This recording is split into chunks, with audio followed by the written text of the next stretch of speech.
सरकार और ट्विटर के बीच तकरार जारी। ट्विटर ने ब्लॉक किया आईटी मिनिस्टर का अकाउंट। करीब 1 घंटे तक ब्लॉक कर दिया गया था अकाउंट।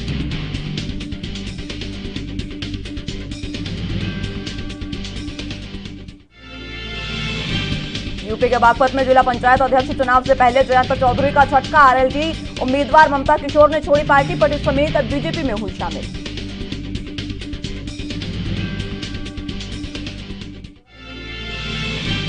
और देश में कोरोना के केसों में आई कमी। 24 घंटे में 48,698 नए केस, 1,183 मरीजों ने तोड़ा दम।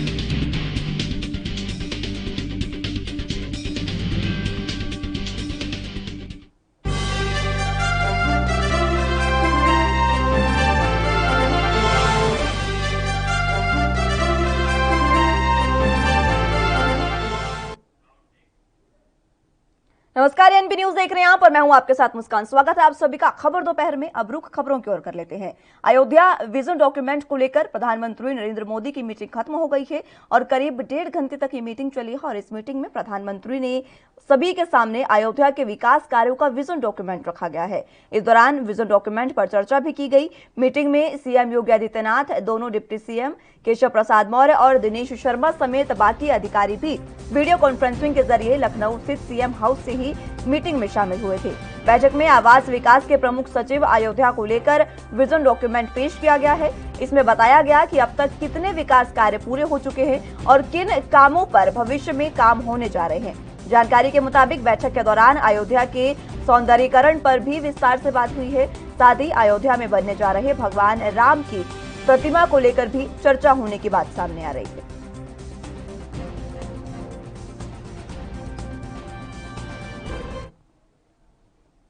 पंजाब के पूर्व उप मुख्यमंत्री सुखबीर सिंह बादल शनिवार को कोटकपूरा गोलीकांड की जांच करने के लिए नई एसआईटी के सामने पेश हुए हैं। एसआईटी ने तत्कालीन मुख्यमंत्री प्रकाश सिंह बादल से पूछताछ के अगले ही दिन बुधवार को तत्कालीन गृह मंत्री सुखबीर सिंह बादल को समन भेजा था। सुखबीर बादल चंडीगढ़ के सेक्टर 32 स्थित पंजाब पुलिस के मिनी हेडक्वार्टर में पेश हुए।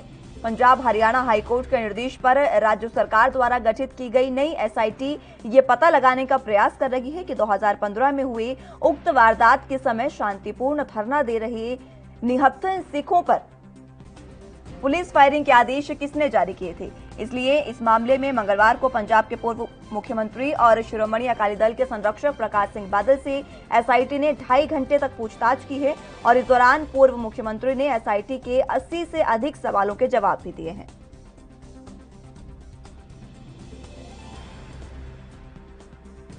ये सारा कुछ जी नवी स्क्रिप्ट राहुल गांधी ते सोनिया गांधी जी ने लिखी है दिल्ली के ਉਹਦਾ हिस्सा। राहुल गांधी का ट्वीट सुनील जाखड़ तो बाहर नहीं है।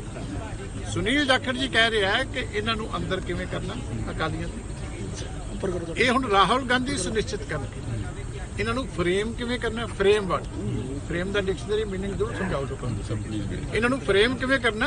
ये हुण जिहड़ी है कई रिजाइन करनगे हाले तो तुसीं देखियो अगे कंवर विजय प्रताप करके जिन्ने साजिश दे विच शामिल हो रहे हैं अल्टीमेटली जदों एक्सपोज होएगा। वहीं ट्विटर ने भारत के आईटी मंत्री रविशंकर प्रसाद का आधिकारिक ट्विटर अकाउंट 1 घंटे तक के लिए ब्लॉक कर दिया।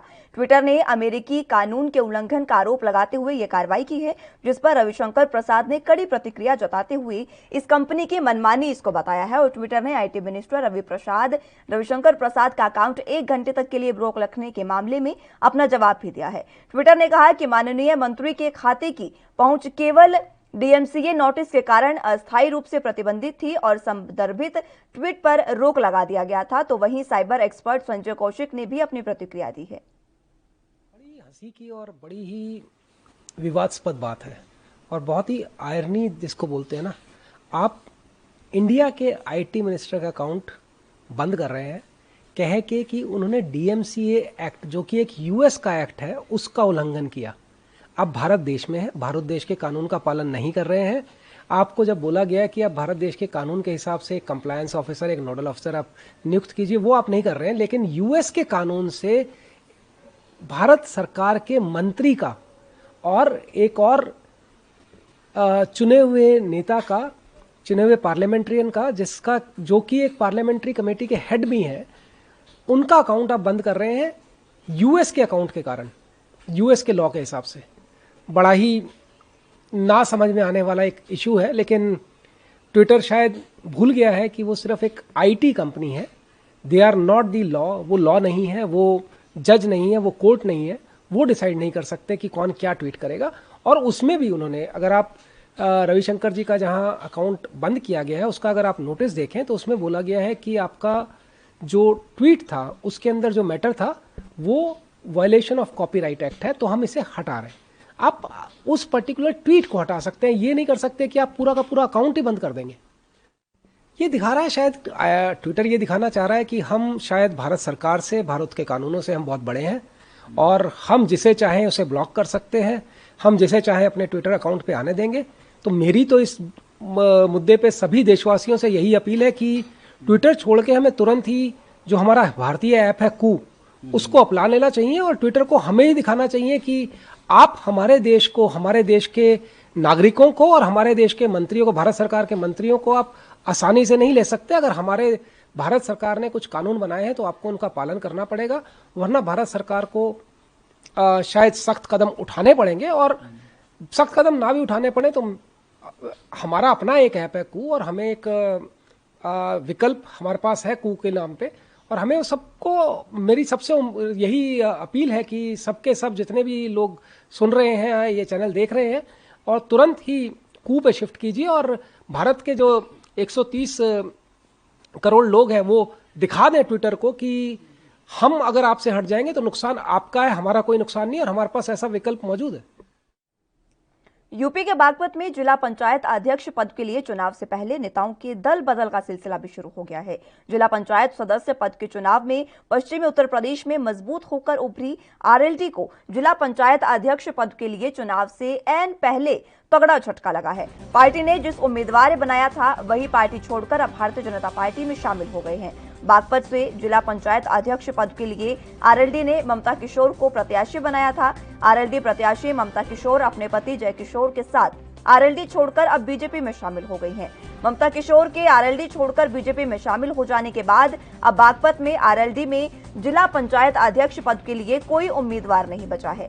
जिला पंचायत अध्यक्ष पद के लिए आरएलडी की उम्मीदवार रही ममता किशोर और उनके पति को बागपत के बीजेपी नेता डॉक्टर सत्यपाल सिंह ने पार्टी की सदस्यता ग्रहण कराई है। बागपत में हलचल के बीच बीजेपी ने कानपुर सिटी और कानपुर देहात से जिला पंचायत अध्यक्ष पद के उम्मीदवारों के नाम का भी ऐलान कर दिया है।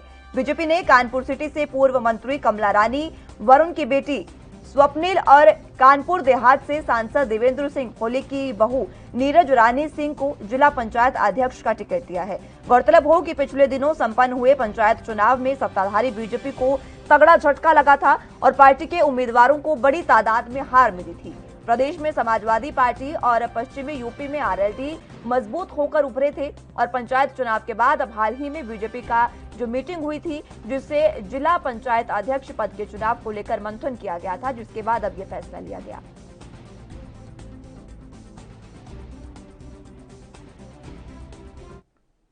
वहीं किसान आंदोलन को लेकर खुफिया एजेंसियों ने दिल्ली पुलिस और अन्य एजेंसियों को सतर्क कर दिया है। खुफिया एजेंसियों के मुताबिक पाकिस्तान स्थित आईएसआई किसानों के विरोध प्रदर्शन के दौरान खतरा पैदा कर सकती है।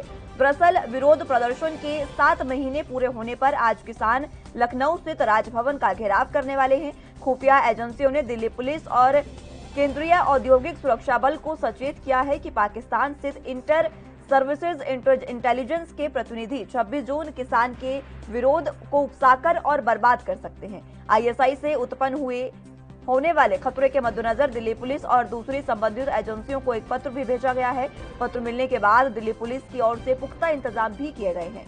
कुछ मेट्रो स्टेशन भी शनिवार को कुछ घंटों के लिए बंद कर दिए गए।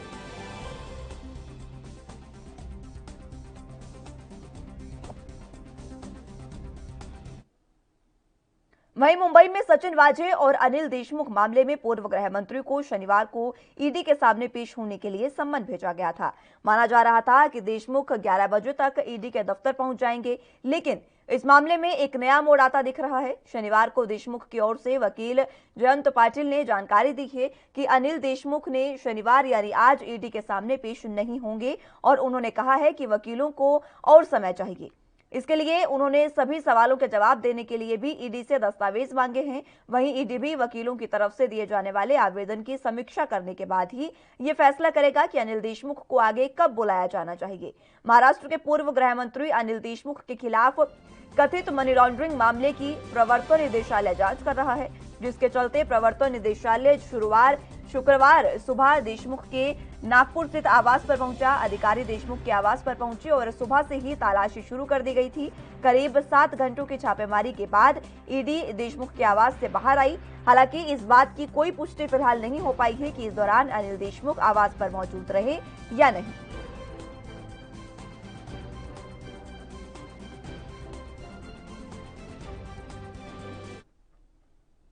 कोरोना वायरस की खतरनाक दूसरी लहर ने आर्थिक गतिविधियों की रफ्तार को थमा दिया है। लिहाजा अर्थव्यवस्था को फिर से पटरी पर लाने की कवायद तेज हो गई है और इसी को लेकर वित्त मंत्रालय आने वाले दिनों में एक और आर्थिक राहत पैकेज का ऐलान कर सकता है।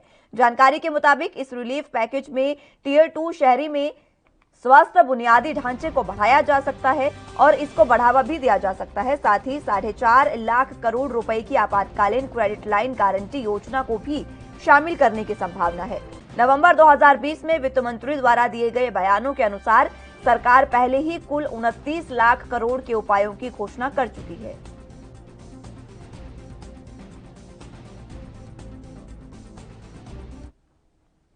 पीडीपी प्रमुख महबूबा मुफ्ती ने बड़ी घोषणा करते हुए कहा है कि जब तक जम्मू कश्मीर में अनुच्छेद 370 बहाल नहीं हो जाता तब तक वो चुनाव नहीं लड़ेंगी।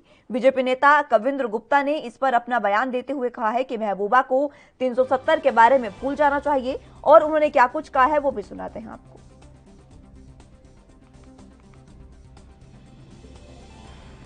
के प्रेशर से कुछ होने वाला नहीं है। धारा 370 वापस आएगी, ये भूल जाना चाहिए। ये केवल डे ड्रीमिंग है।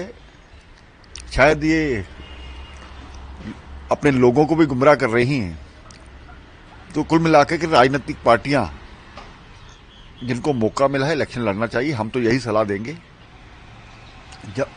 जम्मू कश्मीर में पहले से भी पाकिस्तान की तरफ से या दूसरी तरफ से ऐसे प्रेशर आते रहे हैं कि आप बाइकआउट करो, तो मुझे लगता है शायद उसका कोई हिस्सा ना हो। ये तो 370 की जैसे बात कर रहे हैं, वापस हमें चाहिए, महबूब की लगातार बोल रही हैं और इवन अब ये भी बोल रही हैं कि नहीं लड़ेंगी, तो क्या कहेंगे वो तत्पर है? देखिए 370 तो वापस नहीं आएगी। इलेक्शन लड़ना या लड़ना उनका अपना मत है।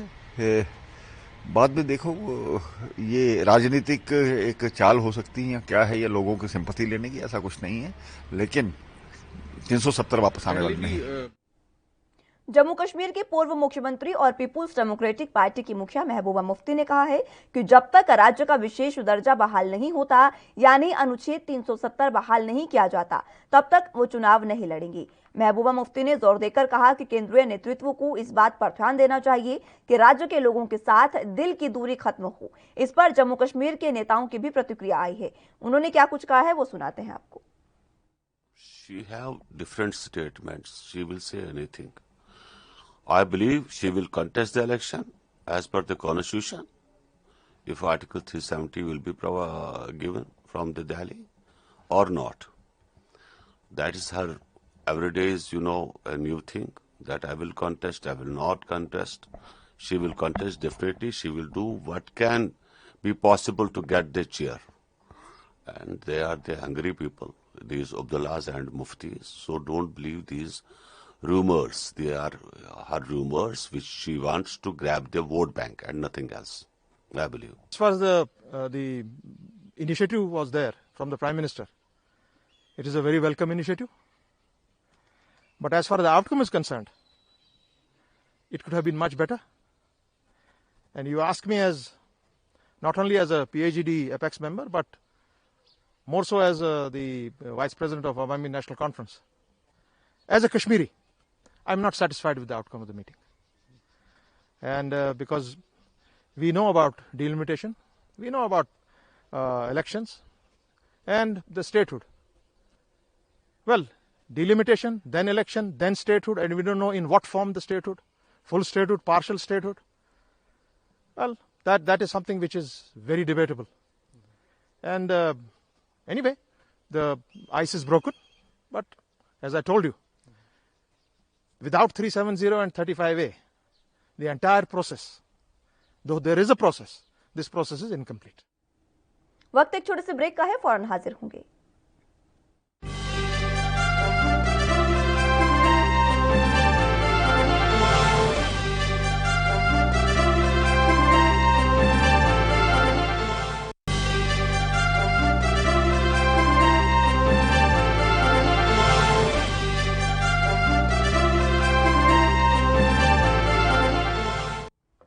ब्रेक के बाद एक बार फिर से स्वागत है आप सभी का। रुख अगली अहम खबरों की ओर कर लेते हैं। जम्मू कश्मीर की पूर्व मुख्यमंत्री और पीपुल्स डेमोक्रेटिक पार्टी की मुखिया महबूबा मुफ्ती ने कहा है कि जब तक राज्य का विशेष दर्जा बहाल नहीं हो जाता, यानी अनुच्छेद 370 बहाल नहीं होता, तब तक वो चुनाव नहीं लड़ेंगी।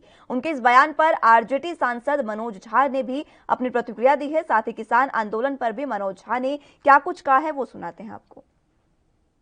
मेरा तो सीधे तौर पे मानना है कि कश्मीर को लेके जो बैठक हुई उसमें दिल की दूरी, दिल्ली की दूरी वगैरह रिटोरिकली ये स्टेटमेंट्स बड़े अच्छे लगते हैं, थोड़े पोएटिक लगते हैं, लेकिन पोएट्री को जमीन पे उतरना होगा। आप कह रहे हैं डिलिमिटेशन होगा, स्टेट को लेके कोई आपने एक हंसते खेलते स्टेट को डिसमेंबर कर दिया। सदन में मैंने जयप्रकाश जी का हवाला देते हुए बात कही थी और अभी भी आग्रह करूंगा कि जयप्रकाश जी की वो चिट्ठियां जो उन्होंने इंदिरा जी को लिखी, पंडित जवाहरलाल नेहरू को लिखी, कश्मीर को लेके लिखी, आज भी उन संदर्भों में कोई बदलाव नहीं है। तो ये जो केंद्र सरकार का रवैया, आपने अपने एमपीज को जाने नहीं दिया और दुनिया भर के यूरोपियन यूनियन के लोगों को टूरिज्म करवा रहे थे आप वहां। तो पहले तो इन हकीकतों को साफ होना बहुत जरूरी है। डिलिमिटेशन, स्टेट फॉर्म को लेकर के क्या नजरिया है, ये सब अभी हम जानते नहीं है, उसके बाद ही कोई बात होगी।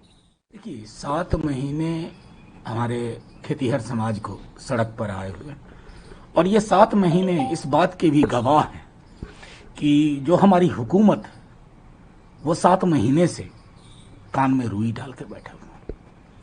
कल ही इमरजेंसी का 46वां था, ये तो उससे भी ज्यादा कमाल की चीज है आपकी।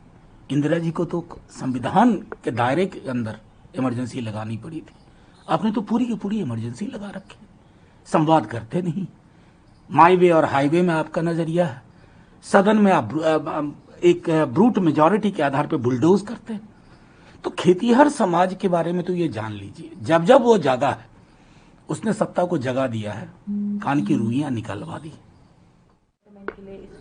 मैं तो सीधे तौर पर ये कहता हूं, तोमर साहब, एकालाप और वार्तालाप का फर्क समझिए। आपने मोनोलॉग किया, आपने डायलॉग नहीं किया है। 11 राउंड एकालाप के राउंड है और आप कौन सी गलत फहमी में? किसानों के हक में अगर चीज होती ना, 1 मिनट में समझ जाते किसान वो कौम है। आप असल में चंद क्रोनी पूंजीपतियों के दबाव में, आपकी मजबूरियां हम समझते हैं, वही आपकी दशा और दिशा निर्धारित कर रहे हैं। लेकिन प्लीज 7 महीने हो चुके हैं, हठधर्मिता, किसानों को कुछ नहीं कर। आप अपना एरोगेंट एटीट्यूड दरकिनार करिए और लोकतांत्रिक गरिमा के तहत उसका सम्मान करते हुए किसानों की बात सुनिए, समझिए और फैसला लीजिए। देखिए सीधी सी बात है, ये लगातार बीते दिनों जो मीटिंग हुई उसके आगे पीछे कई तरह की चीजें मीडिया में संभावनाएं व्यक्त की जाती है। जाहिर तौर पर कांग्रेस का फुटप्रिंट है।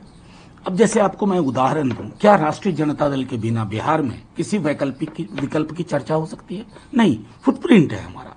मेरा मानना है कि सबसे पहले तो अभी सब दल इकट्ठा हो, फ्रंट का नाम क्या हो वगैरह पीछे छोड़िए, व्यक्ति कौन हो उसको पीछे छोड़िए, मुद्दे तय कीजिए, साझा लड़ाई का एक एजेंडा तय कीजिए, संघर्ष। लोग हमें हाहाकार मचा हुआ, उस हाहाकार के मद्देनजर आपका हर फैसला अवाम को एक विकल्प देने का। शुक्रवार को पीडीपी प्रमुख महबूबा मुफ्ती ने बड़ी घोषणा करते हुए कहा है कि जब तक जम्मू कश्मीर में अनुच्छेद 370 बहाल नहीं हो जाता, तब तक वो चुनाव नहीं लड़ेंगी। अगर चुनाव में उनकी पार्टी को जीत हासिल होती है, तब भी वो मुख्यमंत्री नहीं बनेंगी। इसको लेकर बीजेपी नेता निर्मल सिंह ने प्रतिक्रिया दी है। उन्होंने कहा है कि ये उनका फैसला है।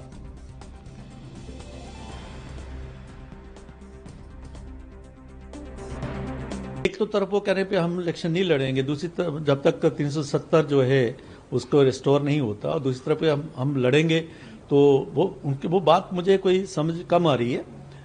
लेकिन मुझे लगता है कि शायद वो लोगों को फेस करना उनके लिए मुश्किल पड़ रहा है, क्योंकि जो 72 साल का एजेंडा जम्मू कश्मीर में चला है और जो उनको लुभाने नारे दिए गए, उनको सबज बात दिखाए गए, आज लोग पूछ रहे हैं, प्रश्न कर रहे हैं।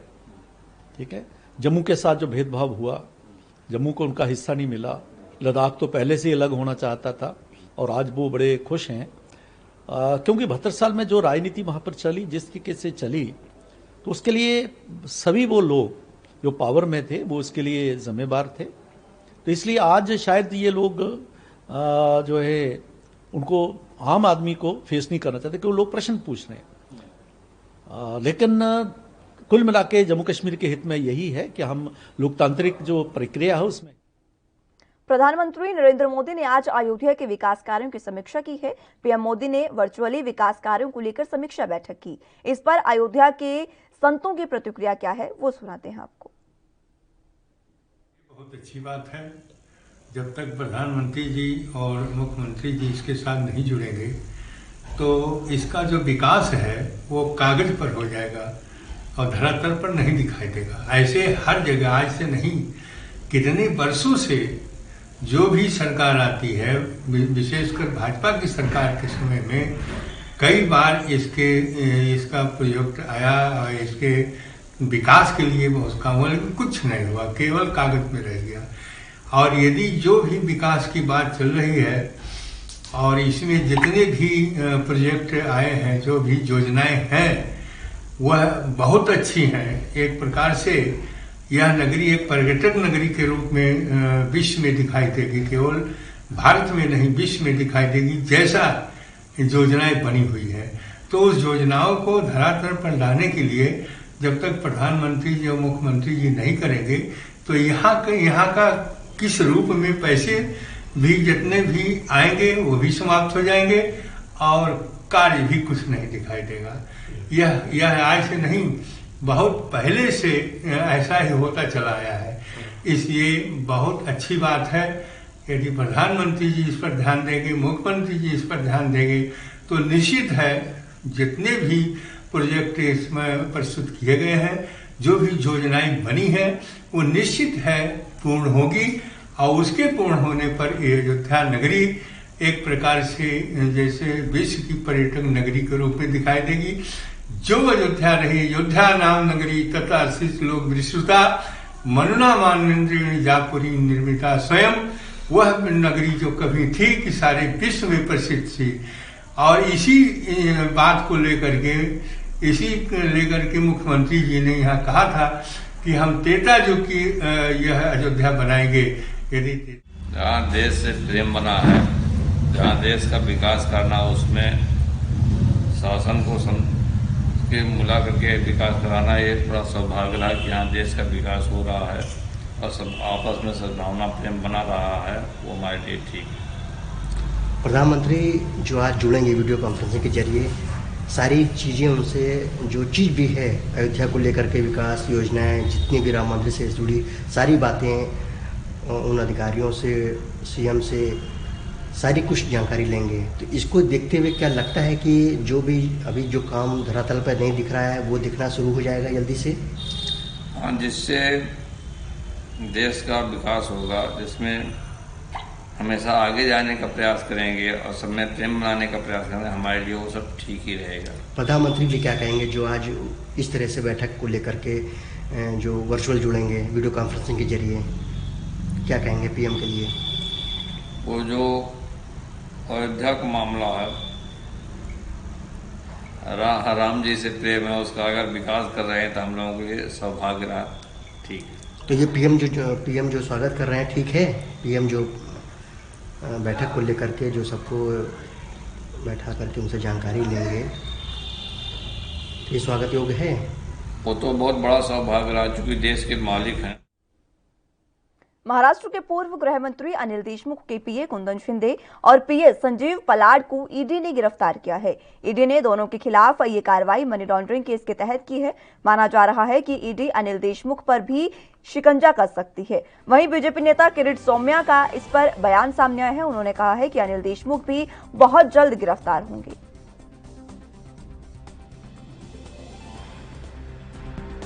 करोड़ के कलेक्शन में संजीव पालांडे और कुंदन शिंदे ये अनिल देशमुख की सहायता करते थे, मनी लॉन्ड्रिंग में इन्वॉल्व हुए। इसके कारण दोनों की कल देर रात गिरफ्तारी हुई। मुझे विश्वास है आने वाले कुछ दिनों में अनिल देशमुख भी गिरफ्तार होंगे। एनसीपी प्रमुख शरद पवार के आवास पर पिछले दिनों विपक्षी दलों के नेताओं की बैठक हुई थी और अब इन बैठकों पर शरद पवार ने बयान दिया है। एनसीपी अध्यक्ष पवार का कहना है कि बैठक में गठबंधन पर कोई चर्चा नहीं हुई थी, लेकिन अगर कोई वैकल्पिक फोर्स खड़ा करना चाहता है तो कांग्रेस को साथ लेकर ही किया जाएगा। हमने यही बात बैठक में भी कही थी। शिवसेना नेता संजय राउत ने भी इस बात की सराहना की है और इस बात को माना है।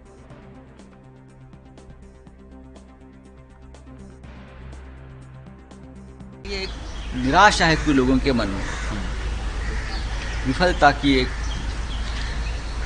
उनको जो एक निराशा विफलता से आई है, सरकार नहीं बना पाए। तो पवार साहब का जो कहना वो सही है कि उसके आधार पर जो सरकार पार्टी में जो लोग हैं उनको इस तरह से तंग करने की बात चलती है। महाराष्ट्र की जांच एजेंसी भी बहुत अच्छी तरह से काम कर सकती है, आपको मालूम है, किया भी। लेकिन शिवसेना के मंत्री हो, शिवसेना के विधायक हो, एनसीपी या कांग्रेस के विधायक हो, सबको इस प्रकार से लपेटने का काम चल रहा है। लेकिन हम भी देखें।